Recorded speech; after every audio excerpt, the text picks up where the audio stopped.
그만큼 잘 보시고. 64년생, 만 60세가 된 동갑내기 친구 5명이 모였습니다. 아직도 이렇게 휴가 온 것 같지? 내가 퇴직했다는 생각은 안 들어요. 아직까지는. 아쉬움이라 그럴까?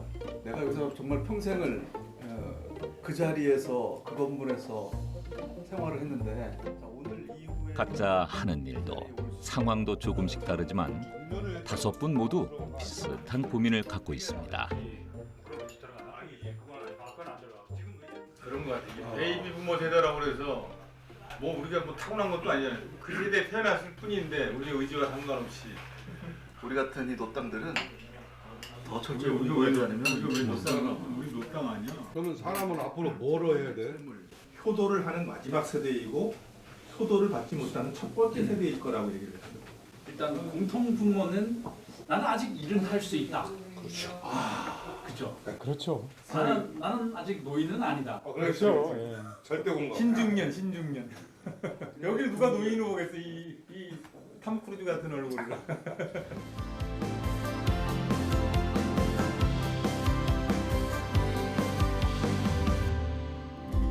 옛말에 뭐 배움은 끝이 없다고 하는데 그걸 내가 요새 진짜로 실감을 해. 배우는 게 끝이 없어. 현대인이 불행한 게 예전에는 젊었을 때 배운 걸로 죽을 때까지 그거 우려먹고 살았잖아. 그렇지.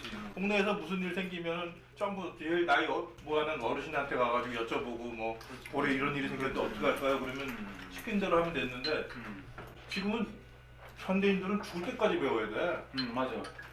기술 문명이 여기서 멈췄으면 좋겠다, 발전하는 게.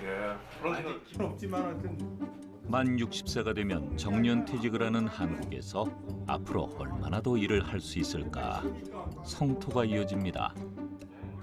나이는 숫자에 불과하다지만 60대 구직자들의 일자리 찾기란 바늘구멍 통과하기 수준입니다.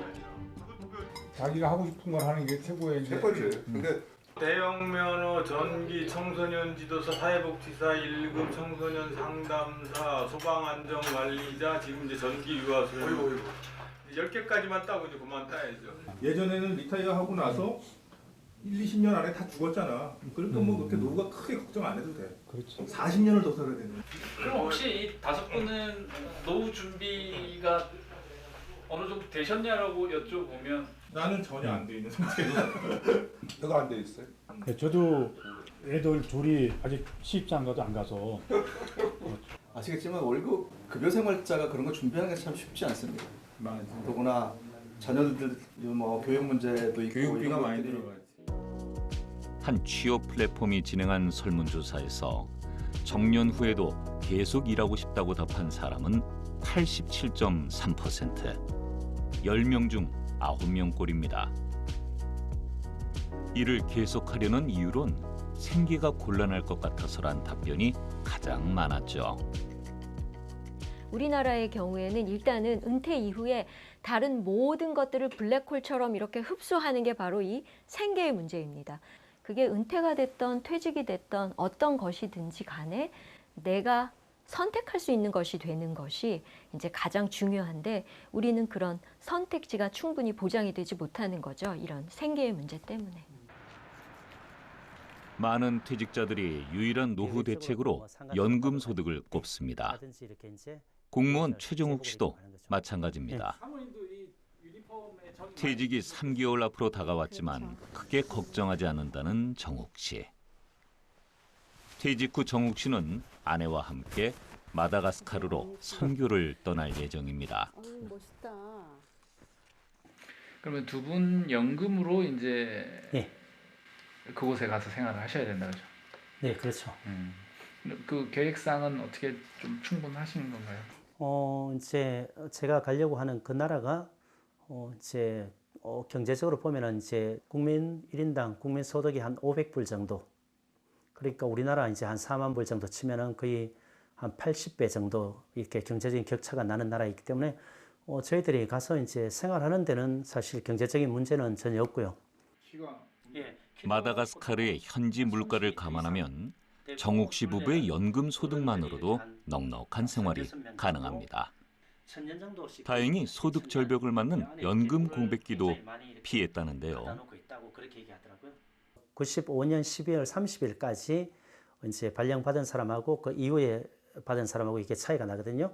그래서 이제 저는 퇴직하자마자 연금을 수령할 수 있고요. 시작점입니다. 갈매길 8-1 코스는 2023년 정년 퇴직 후 숲길 등산 지도사로 일하고 있는 이종락 씨. 재취업에 성공했지만 마음이 편치 않습니다. 시간은 한 8시간 정도 소요됩니다. 네, 한번 열심히 그래서 도전해 보도록 하겠습니다. 바로 연금 공백기 때문이죠. 프리랜서로 일하다 보니 수입이 일정치 않은 데다 연금이 나오기 전까진 고정 수입도 없는 상태입니다.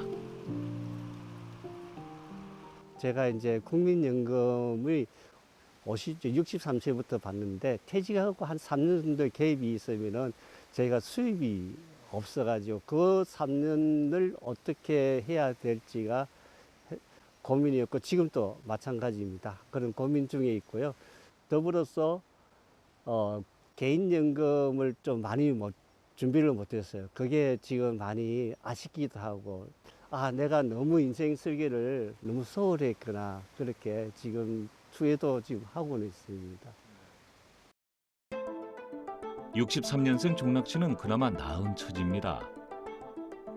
65년 이후 출산한 사람들은 더욱 긴 소득 절벽을 버텨내야 합니다. 그래서 늘어날 연금 공백기에 맞춰 정년도 연장해야 한다는 목소리가 큽니다. 지금 정년은 60세인데 연금을 받는 시기는 65세로 늘어나고 2033년이 되면 65세까지 늘어납니다. 그래서 5년의 소득 공백을 어떻게 메울 것인가 하는 그러한 문제가 지적이 되는 것이고요. 그래서 저는 이거는 굉장히 중요하다고 생각을 합니다. 그래서 이런 소득의 공백을 막고 노인 빈곤 문제를 좀 완화하는 방향에 있어서 정년 연장을 접근하는 것은 굉장히 의미가 있다고 생각을 하고요. 문제는 기업 부담이나 청년 일자리 감소 등을 들며 반대하는 이도 적지 않다는 겁니다. 수명이 늘어나고 있어서 정년이 늘어날 필요는 있다고 저는 개인적으로 생각을 하고 또 우리나라 고용이 유연하지 않다 보니까 정년이 늘어났을 때 이후에 일자리나 이런 게 어떻게 잘 나눠질 수 있을지 걱정도 좀 있긴 합니다. 사실상 60대가 되면 거의 사망 선고나 다름없지 않나. 사회에 쓸모있는 사람으로서가 아니라 그냥 어떤 잉여인간으로서의 삶을 선고하는 건 아닌가. 그래서 국가가 좀 더 적극적으로 이거에 대해서 논의를 하고 이제 그 5년을 쉰다는 게 연금이 나오기 전까지 5년을 좀 쉰다는 게 사실 조금 좀 오랜 기간이긴 해가지고 일단 찬성을 하는 편이긴 한데 이제 사실 청년들의 취업 관련해서도 이제 조금 그 자리에 사람들이 오래 앉아 있으면은 취업이 되는 사람들이 좀 적어지는 것도 확실히 있는 부분이라고 생각을 하고요. 대구시 산하기관들이 다자녀 가구 공무직 직원을 대상으로 한 정년 뒤 계속 고용 정책을 공식화했습니다.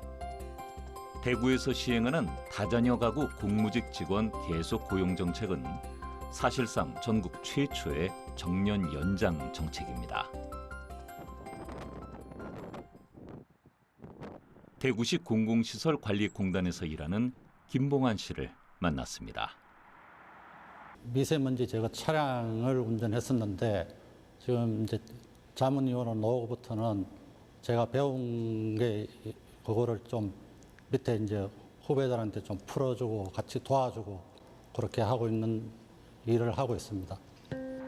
정년 퇴직을 앞두고 있는 봉환 씨는 다자녀 가구 공무직 계속 고용 정책으로 1년 더 일할 수 있게 됐습니다.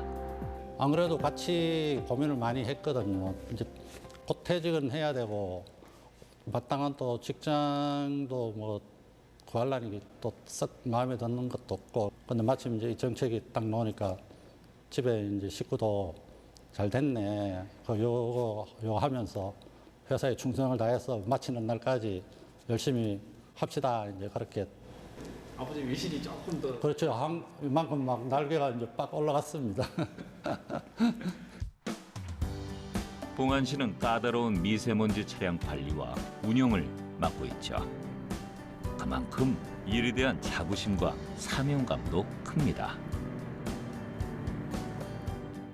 차가 특수하기 때문에 이제 밑에서 빨아올리는 그게 있고 옆에서 또 빨아올리는 이런 게 있기 때문에 옆에도 봐야 되고 앞에 운전하면서 앞에 차량도 봐야 되고 또 보행자도 봐야 되고 이렇기 때문에 항상 저희는 긴장을 하고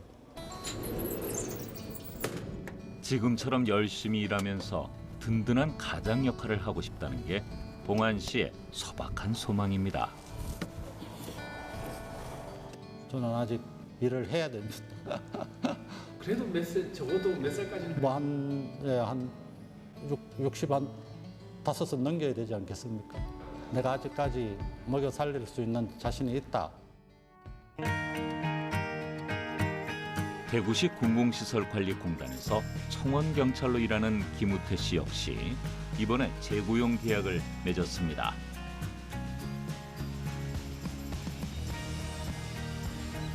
처음 경찰 일인데 지금 이제 공원에 근무를 하는데 공원에 이제 뭐 시설물 관리라든가 이제 뭐 이용객들이나 질서 개도하고 그렇게 있습니다. 예. 그때 기분 좋았죠. 같은 자리에서 또 연장하니까 뭐 좋다, 걱정 안 해도 되는구나. 우태 씨의 재고용 소식은 친구들 사이에서도 화제죠. 절치면 잘 된다 그러죠, 전부 다. 예. 잘 되는데 무조건 해라 이렇게 이야기를 하죠. 예. 공원 구석구석을 손바닥 보듯 훤히 안다는 우태 씨. 대구시 공무직 직원으로만 꼬박 34년을 근무했습니다. 오래 했습니다. 제 그게 적성에 맞았다 그럴까? 하여튼 뭐 가만히 앉아 있지 않고 그래 뭐 돌아가면서 시민분들 얘기도 할 수 있고 뭐 괜찮은 것 같습니다. 예. 공무직 계속 고용 정책이 시행된 후로 우태 씨에겐 새로운 희망이 생겼습니다. 저는 아직까지 뭐 건강한 상태니까 저는 평생 현역이라고 생각하고 있습니다. 예. 옛날에 60대 같으면은 뒷방 늙거나 그랬는데 저도 그렇게 생각 안 하거든요. 할아버지지만은 아직 한 70까지는 끝도 없겠다 생각을 하니까 그건 계속 연장해가지고 했으면 좋겠습니다. 예. 지방공기업 최초로 공무직 계속 고용 정책을 도입을 하게 되었는데요. 대상은 다자녀 가구 공무직 대상이고요. 방식은 정년퇴직 후에 기간제로 재고용하는 방식으로 2자녀인 직원은 1년, 그리고 3자녀 이상인 직원은 최대 2년까지 이제 고용하는 그런 정책입니다. 2025년부터 한국은 65세 이상 고령 인구가 20% 이상을 차지하는 초고령 사회에 진입합니다. 진입 속도도 매우 빠른 편이죠. 이러한 현실을 고려하면 정년 연장은 결국 피할 수 없는 선택지입니다. 이를 넘어선 논의가 필요하다는 게 전문가들의 공통된 지적이기도 하죠. 고령층이 지금 하고 있는 일자리를요, 구직 공고를 냈을 때 다시 청년층이 거기 와서 그 일을 하겠다고 원하는 비율이 생각보다 낮아요. 따라서 이 부분에 대해서 우리 사회가 너무 지나치게 논쟁화하는 것은 오히려 사회적 비용이 좀 더 높아지는 꼴이 아닌가 저는. 우리나라 성장 잠재력을 강화하기 위해서는 아무래도 고령층 인력을 적극적으로 활용하는 것이 가장 중요하겠는데요. 현재 고령층 계속 고용에 대한 국민적인 공감대는 이미 좀 확산되어 있는 것으로 생각됩니다. 특히 중요한 것은 이들이 이제 생애에 걸쳐 축적한 인적 자본을 계속 활용할 수 있는 그런 여건을 조성해 주는 건데요. 은퇴 후에도 계속 근로하려는 의지가 강하기 때문에 이를 정책적으로 잘 뒷받침해 줄 필요가 있습니다. 2025년 노인 일자리 사업 참가자 모집 현장. 고령층의 취업 열기를 증명하듯 모집 기간 내내 하루 평균 약 300명의 지원자가 이곳을 찾았다네요. 이럴 줄 몰랐어요. 이 정도는 몰랐어요. 나이가 지금 75입니다. 75세. 근데 받아주는 데가 잘 없어요. 그래서 몸도 건강하고 정신도 건강하고 그래서 좀 더 일했으면 싶어가지고. 그 일자리가 별로 없어서 이것마저도 또 경쟁이 높다고 하더라고요. 100세 시대라고 하니까 예, 자식한테 피해 안 주고 예, 스스로 또 자립하는 그런 마음에서 해야 될 것 같다는 생각이 들더라고요. 노인 일자리 사업은 정부와 지자체가 함께 예산을 지원해 운영하고 있습니다. 노인들의 사회활동 참여와 소득 강화라는 공익적 목적으로 시작된 사업이죠. 노인 일자리 중에 제가 하고 싶은 인형극단이 있더라고요. 그래서 아하 이거 하면 제 적성이 또 그 유아교육을 전공해서 아이들하고 잘 맞겠다 이런 생각해서 신청하러 왔어요. 뭐 자격증 15가지.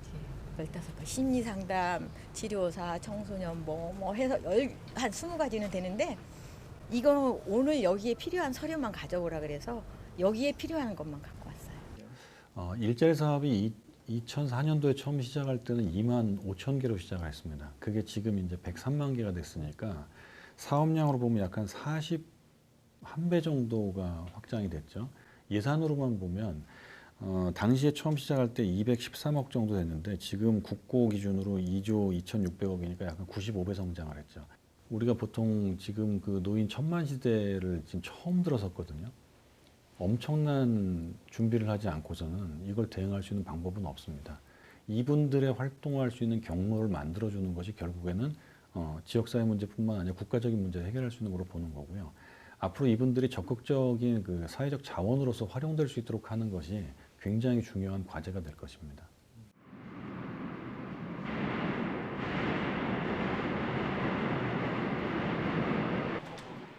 1호선과 7호선이 만나는 가산 디지털 단지역은 서울에서 가장 혼잡한 역 중 하나입니다.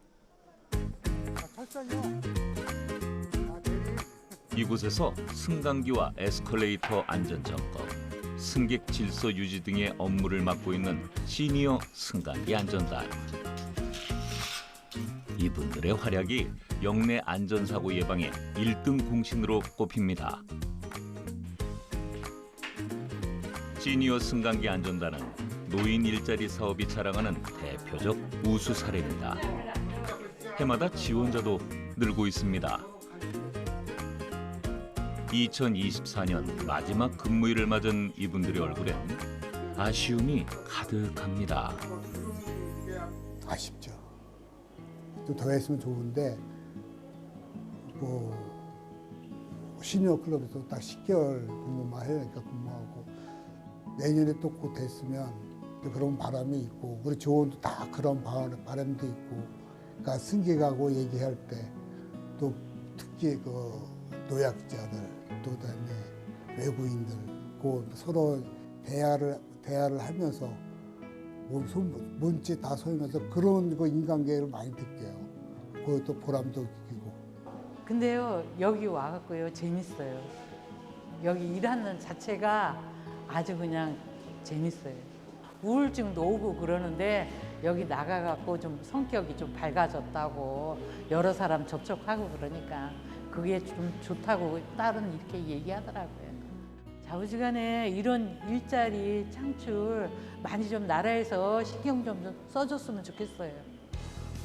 승강기 안전단 2조 화이팅! 현지에서 그만두더라도 포기하지 말고 무슨 일이 됐든 산을 찾든 바다를 찾든 열심히 뛰어다니는 선권이가 되거라. 나는 은퇴라고 생각 안 해요. 지금도 앞으로 계속 일을 할 거고 죽을 때까지 내가 하고 싶은 걸 하면서 살았으면 좋겠는데 꼭 그렇게 되기를 바랍니다. 제가 건강이 허락하는 한은 계속적으로 도전하면서 인생을 열심히 살 마음입니다. 영원한 현역입니다. 우리의 영혼을 살찌는 좋은 중년 시절이 됐으면 좋겠습니다.